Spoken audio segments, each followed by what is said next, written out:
review right here! No, not there, just a little to the left. Yep, right there, with another top 10 topic. It's been a while since our last True Review Zone video, so here to surprise you all is a True Review Zone, with my personal funniest gaming moments. Mine, not yours. These are scripted moments that can either be intentionally funny or completely unintentional. Go!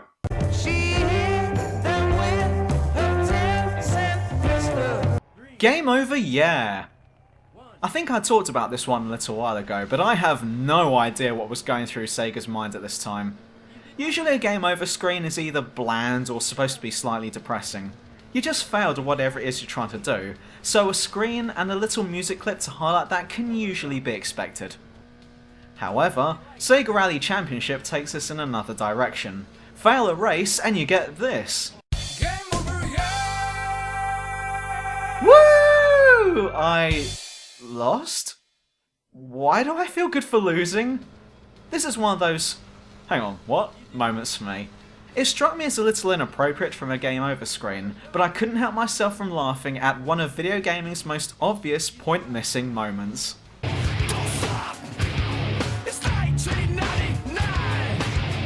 Metal Gear? So, some more Peace Walker for you. In one of the earlier cutscenes, Snake is trying to track down this truck, but it leads him to a warehouse that's full of trucks, so now you've got to search them to see what they're carrying. Some will have nothing of interest, but others will have Easter eggs. In fact, Hideo Kojima is hiding inside one of them. Yeah, this was before Konami wanted nothing to do with him.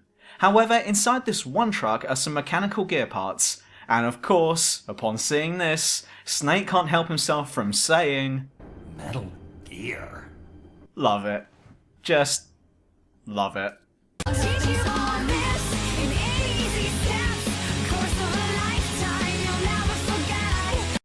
How Vanille runs. Are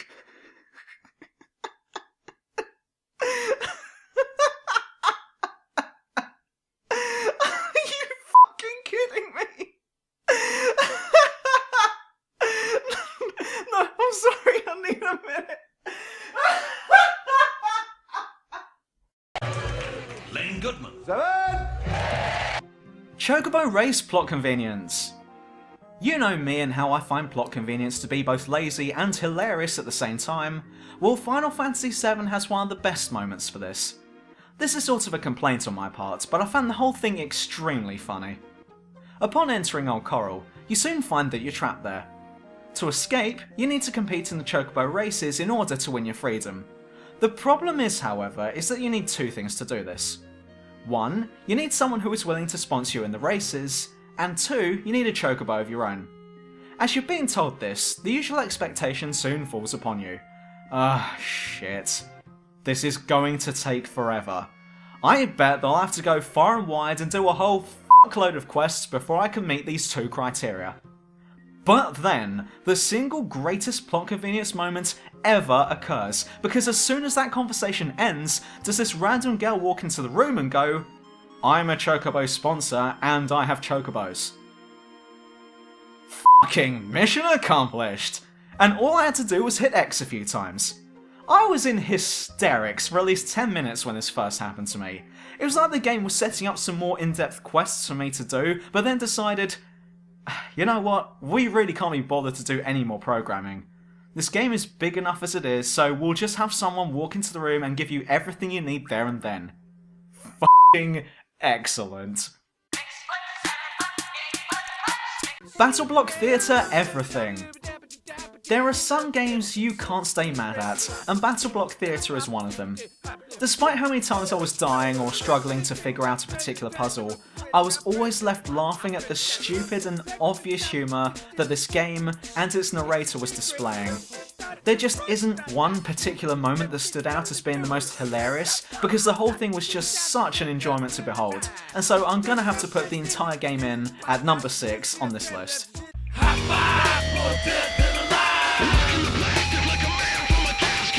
Jason! Alright, look, okay, I actually quite liked Heavy Rain. Yes, it was a bit stupid in places, and yes, the voice acting was crap in places, and yes, there were bugs all over the places. And yes, all of the love scenes were borderline scary, but I liked the story, and seeing it played out from different perspectives was a positive tick for me. But let's get back to the voice acting, shall we? The single most memorable part of this game for pretty much everyone was near the start when Jason goes missing.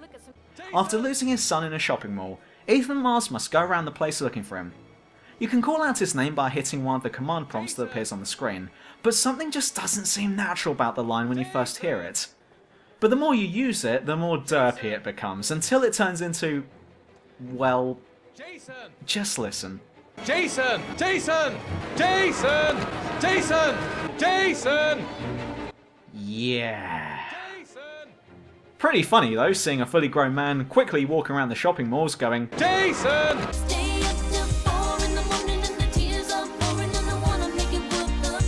Resident Evil voice acting! That was too We all know close. about Barry. You were almost a Jill sandwich. Barry. But he's not the only one either. The dying guy, I can't remember his name, who talks about the dangers lurking in the mansion is also a memorable dude for how bad his voice acting was. This house is dangerous. There are terrible demons. Ouch! If you thought the OG James Sutherland from Silent Hill 2 was bad, holy shit, you haven't heard anything yet. Play the original Resident Evil and try not to laugh. Can't do it, can you? It's 3 a.m. I must be lonely. Do you have any... Here from Telltale Games, this running gag could be found in the first two series of Sam and Max. After entering Bosco's inconvenience store to try and get the plot moving again, Sam can then ask Bosco if he's selling anything specific. However, Sam's inquiries are too specific, often asking for something that blatantly isn't being sold. Like, yeah, anywhere. Here are some of my favourites. Do you have any two-handed broadswords? Do you have any exiled political dissidents? Do you have any +2 plate armor of limitless squeezability? Do you have any Tagalog rhyming dictionaries abridged? Do you have any potatoes in the likeness of Catholic saints? Do you have any Pez dispensers with the head of infamous Mexican revolutionary Pancho Villa? Do you have any self-respect? Do you have any... realism? Rio is looking for sailors. Do you know any sailors? Just... No, I don't. I really don't think anything needs to be said on that. This completely unintentional gag is just so wrong in so many ways. Excuse me, have you seen any sailors? Can you describe to me what they look like? Excuse me. Where can I find them? Do they have any tattoos by any chance? But it also sounds so suspect as well. I'm looking for some sailors. I need to do some favours for them. Well, I had no idea you were into that sort of thing, Rio. But it's just the innocence behind the writing that gets me. The guys writing this probably didn't think anything of it, and that's just awesome. Rio is well known for saying some stupid stuff. Well, then you should give service first.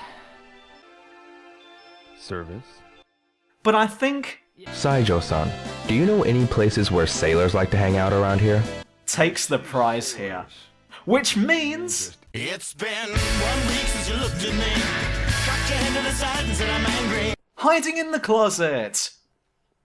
It's just so stupid, and no one is more entertained by it than me. The Stanley parable is well known for breaking the fourth wall and being quite self-aware in its jokes, but it's as soon as we realise that we can go against whatever the narrator is saying that all seriousness goes straight out the window. You can completely antagonise the narrator by messing up his story and going off and doing whatever you want. But it's the closet part that gets me each time. In one case, you'll come across an ordinary closet. There's nothing special about it, it's just a closet. However, if you go inside and just stand there, the narrator starts to get annoyed and tries to encourage you to move on. But the longer you stand there, the worse he gets. If you stand there long enough, he'll eventually ignore you, but hearing him rant and rave as he progressively gets angry at someone who's just hiding in the closet giggling to themselves is just too much for me to take from time to time. It's completely stupid, and for that reason alone, hiding in the closet comes in as my #1 funniest gaming moment. Stanley was fat and ugly and really stupid. He probably only got the job because of a family connection. That's how stupid he is. That or with drug money. Also, Stanley is addicted to drugs and hookers. And we're done, but if you'd like to share your funniest gaming moments, Then leave us all a message in the comments section. Don't forget to like, subscribe, and get following on Twitter for all of the True Review news and updates. See you soon!